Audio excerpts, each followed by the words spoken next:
اگر ہمیں کوئی شخص کہتا ہے کہ شب برات کو اٹھ کے نفل نہ پڑھو، تو بھائی نفل ہم نے پڑھنے اللہ کی رضا کے لیے، ہمیں کسی بندے سے ڈگری لینے کی ضرورت نہیں، نہ تو ہمارے اور رب کے درمیان معاذ اللہ کوئی وسیلہ ہے کہ تو کہے گا تو پڑھیں گے، جب دل کرے گا پڑھیں گے، اور جتنے دل کرے گا پڑھیں گے۔ ہم تو نفل کہہ رہے ہیں اس کو، ہم نے کب کہا ہے ضروری ہے جو عشاء پڑھ کے سو جائے فجر تک سویا رہے، ہم اس کو گناہگار نہیں کہہ رہے، لیکن یہ ضرور کہیں گے کہ گولڈن چانس مس کر دیا اس نے چانس مس کیا ہے، یہ تو اللہ کی رحمت کا موقع تھا۔ حضرت سیدہ عائشہ صدیقہ رضی اللہ تعالی عنہ ارشاد فرماتی ہیں کہ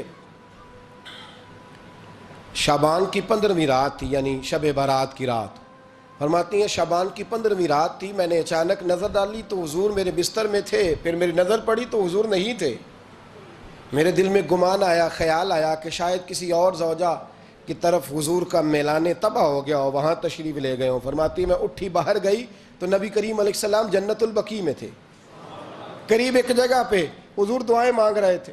فرماتے میں گیا تو حضور فرمانے لگے ابو بکر کی بیٹی تو نے کیا گمان کیا کہ اللہ کا رسول تیری حق تلفی کرے گا؟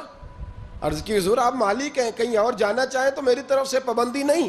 کہتی ہے وہاں کھڑے کھڑے میرے رسول کریم نے بیان فرمایا، یہ ترمذی کے لفظ ہیں، حضور نے فرمایا عائشہ یہ شعبان کی 15ویں رات ہے، مدینے میں سب سے زیادہ بکریاں بنو کلب کا قبیلہ پالتا تھا، فرمایا آج کی رات بنو کلب کے قبیلے کی بکریوں کی تعداد کے مطابق اللہ میری امت کے لوگوں کی بخشی فرما دے گا۔ یہ وہ رات ہے۔ جناب عائشہ صدیقہ رضی اللہ تعالیٰ عنہ نے بات رات کو سنی تنہائی میں نبی پاک سے، رات کو تنہائی میں حضور سے سنی، سویرے جناب عائشہ نے کل امت کو بتائی۔ اگر یہ بات اہمیت والی نہ ہوتی تو بی بی صاحبہ آگے روایت کرتی، یہ کتابوں میں آتی، یہ لوگوں کو بتاتی۔ حضرت عائشہ نے روایت کیا اور مولا علی شیر خدا نے تو کھل کے کہا، ابن ماجہ میں حضرت علی سے پیار کرنے والوں کے لیے الگ عنوان، مولا علی نے کھل کے فرمایا شعبان کی 15ویں رات کو رات عبادت کرنا اور سویرے روزہ رکھنا۔ حضرت علی کے لفظ بائی نہیں سیاستہ میں، رات کو عبادت کرنا، دن کو روزہ رکھنا۔ ویسے تو رب کریم ہر روز تہجد کے وقت پہلے آسمان پر نزول اجلال فرماتا ہے اور لوگوں کو فرماتا ہے کوئی بخشش مانگنے والا؟ اور فرمایا ہر روز تہجد کے وقت یہ اعلان ہوتا ہے، پر شب برات کو نا شروع رات سے یہ اعلان شروع ہو جاتا ہے۔ ادھر دیکھو میری طرف، مغرب سے اعلان شروع ہو جائے گا۔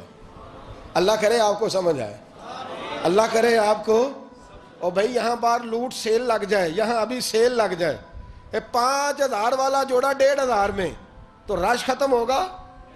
اور بھائی اگر یہ لگ جائے، چلو یہ تو دور کی بات ہے نا، ہم تو لنگر والے لوگ ہیں، اگر لنگر کا اعلان ہو جائے کہ بڑا تگڑا ہے، بڑا تگڑا، ہمارے ہاں تو شادی کی روٹی کھلتی ہے تو لوگ آخری روٹی سمجھ کے کھاتے ہیں، تو شاید اللہ ماشاءاللہ یہ آخری ہے، اس کے بعد نہ ملے گی۔ جب اعلان ہوتا ہے اور دعوت ہوتی ہے کہ کھلا ہے جی کھاؤ، کیا حشر ہوتا ہے، کیا انداز ہے۔ مولا علی شیر خدا حدیث روایت کرتے ہیں، رنگ کیا ہے؟ فرمایا باقی راتوں میں نا تھوڑا سا پیکج ہوتا ہے، تھوڑا سا، آخری حصے میں رات کے شب برات کو نا رات چڑھتے ہی اللہ پہلے آسمان پر جو اس کی شان کے لائق ہے نزول جلال فرماتا ہے، اور پہلا جملہ یہ فرماتا ہے کوئی معافی مانگنے والا؟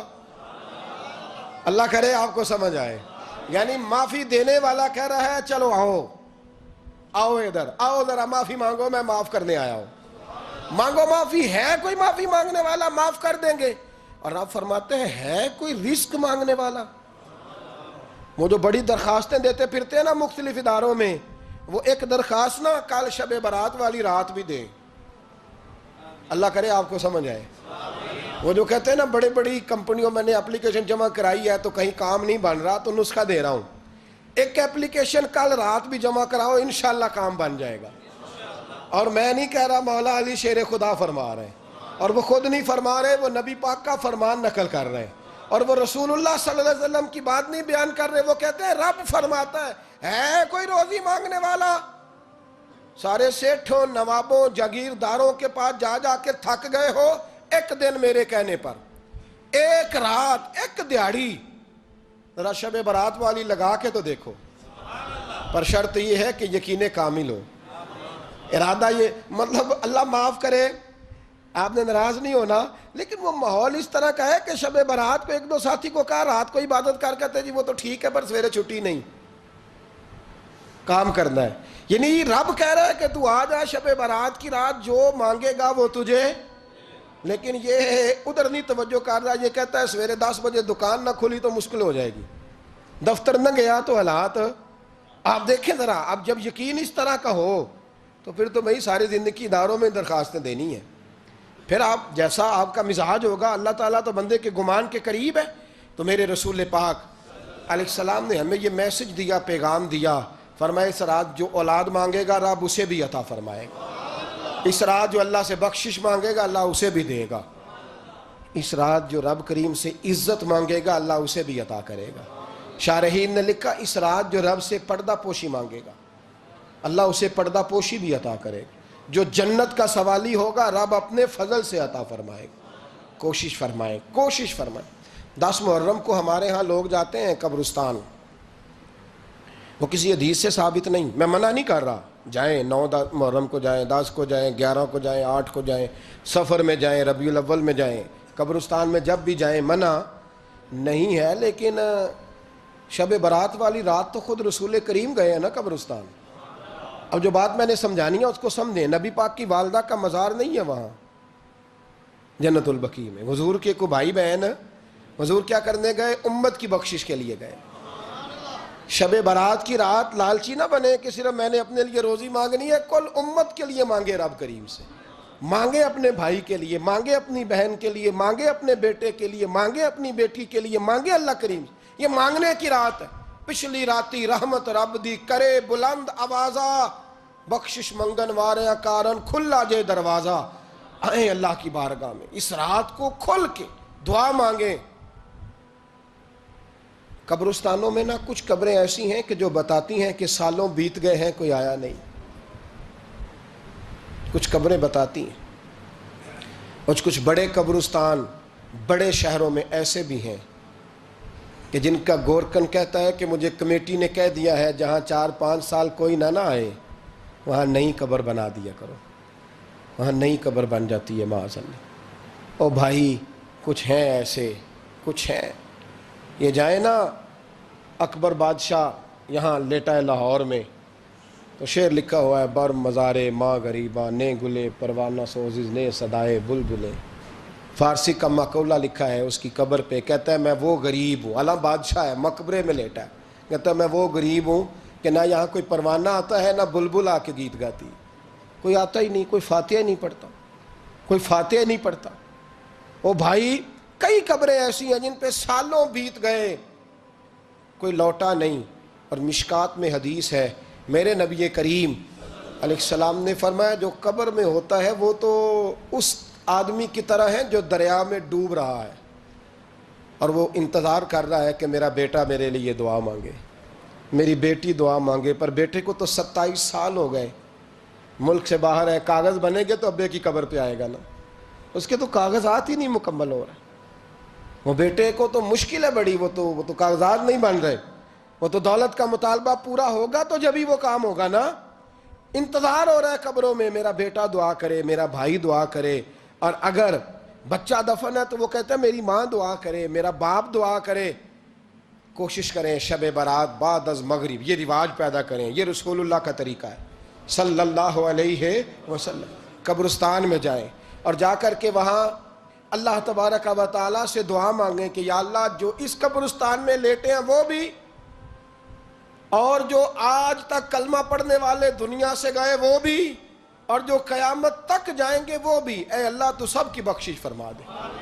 اللہ کی رحمت کو محدود نہ کریں کہ صرف مجھے بخش دے، اسے کہیں یا اللہ کل کی بخشش فرما. ساری امت کے لیے دعا کریں. شب برات کی رات نفل پڑھیں.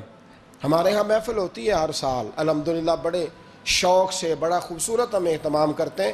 لیکن میں اکثر دوستوں سے کہا کرتا ہوں کہ جن کو اکیلے میں نفل پڑھنے میں مزہ آئے وہ اکیلے میں پڑھیں. کتنی کھلی بات کر رہا ہوں، میں پابند نہیں کر رہا کہ آپ یہاں آئیں گے محفل میں آئیں گے ضروری ہے. بھئی آپ کو اکیلے میں مزہ آتا ہے نا. کچھ لوگ تنہائی میں ہوں تو دل زیادہ لگتا ہے، وہ تنہائی میں کریں اللہ اللہ کوئی عرض نہیں.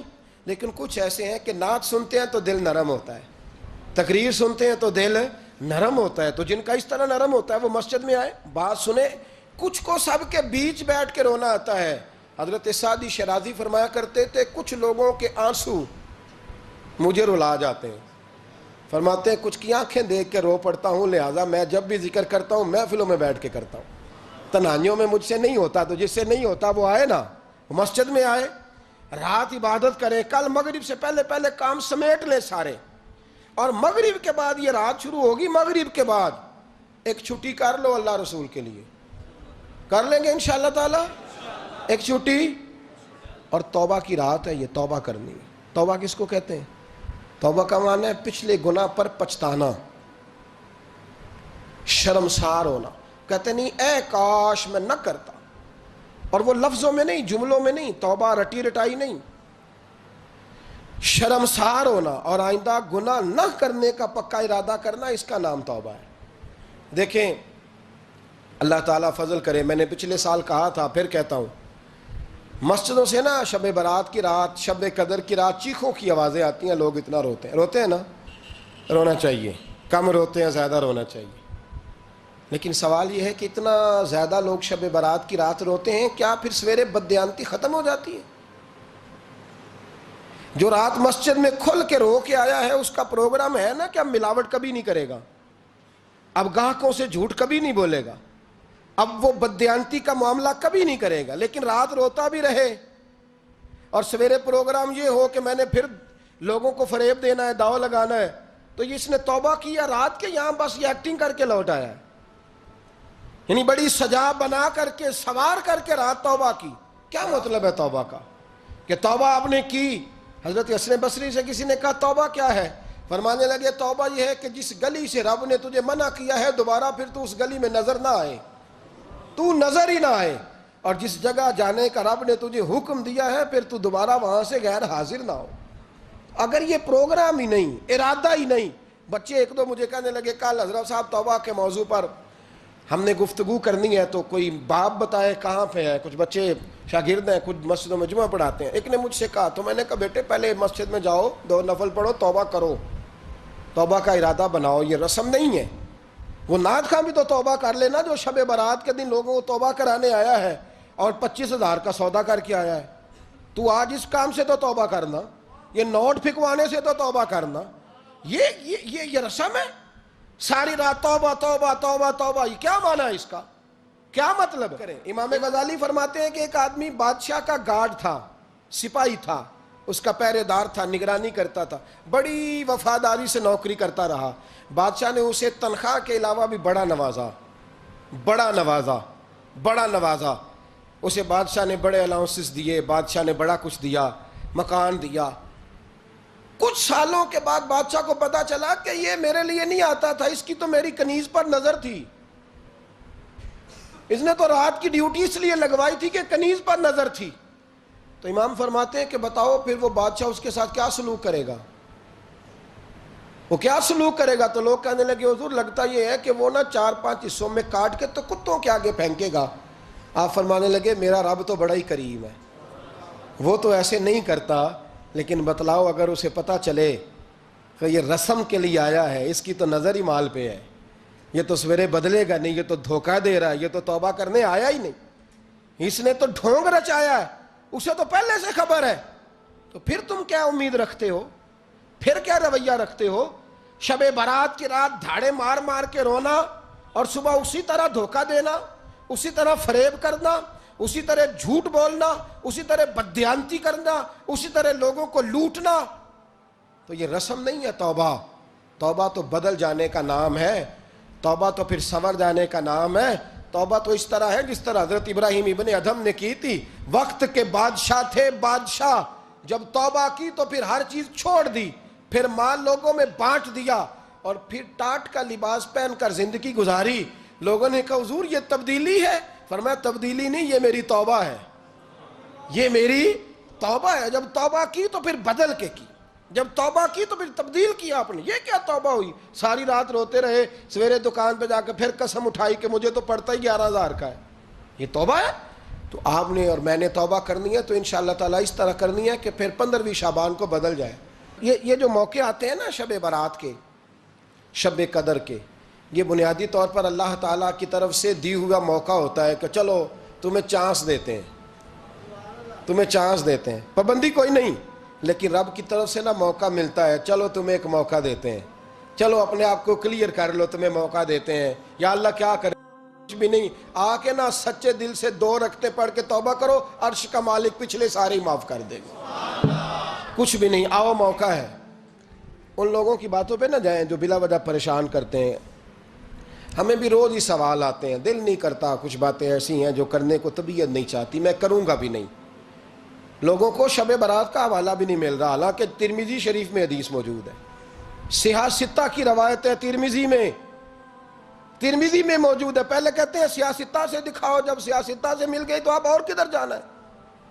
اور ابن ماجہ میں موجود ہے مولا علی کی روایت، اور ذرا ترتیب دیکھیے گا، یہ ترمذی کی حدیث ہے، اور امام ترمذی نے تو پورا باب باندھا ہے 15ویں شعبان پر، پورا باب۔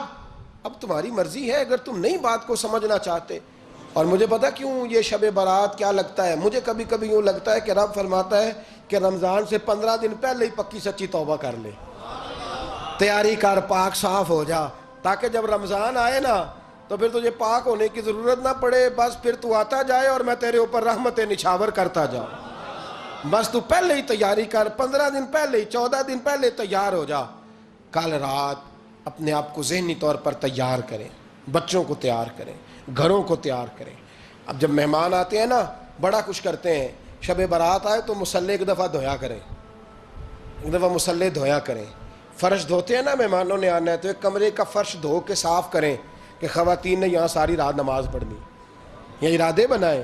جس طرح آپ کہتے ہیں نا رات کو سفر کرنا ہے تو دوپہر میں تھوڑا آرام نہ کر لوں تو کل دوپہر میں آرام کر لیں، تاکہ رات کو رب رب کرنا آسان ہو جائے، اللہ کی بارگاہ میں بیٹھنا آسان ہو جائے۔ مکمل طور پر ذہنی طور پر اپنے آپ کو تیار کریں۔ یہاں بھی محفل ہوگی انشاءاللہ، عشاء کے متصل بعد شروع ہو جائے گی، 12 بجے تک محفل چلے گی، پھر 12 بجے کے بعد نماز تسبیح پڑھی جائے گی، پھر 1 بجے پھر دوبارہ آپ کو اجازت دی جائے گی، کوئی انفرادی طور پر گھنٹہ سوا اپنی الگ سے کوئی عبادت کرنا چاہے تو وہ تب بھی ممکن ہو، جیسے آپ کو موقع بنے۔ میں کہہ چکا ہوں، لیکن وقت ضائع نہ کرنا، گولڈن چانس ہے، اس کو مس نہ کرنا، یہ شب نجات ہے، اس کے ضرور قریب جانا۔ رب کریم سمجھنے کی توفیق عطا فرمائے۔ آخر دعوایا ان الحمدللہ رب العالمین۔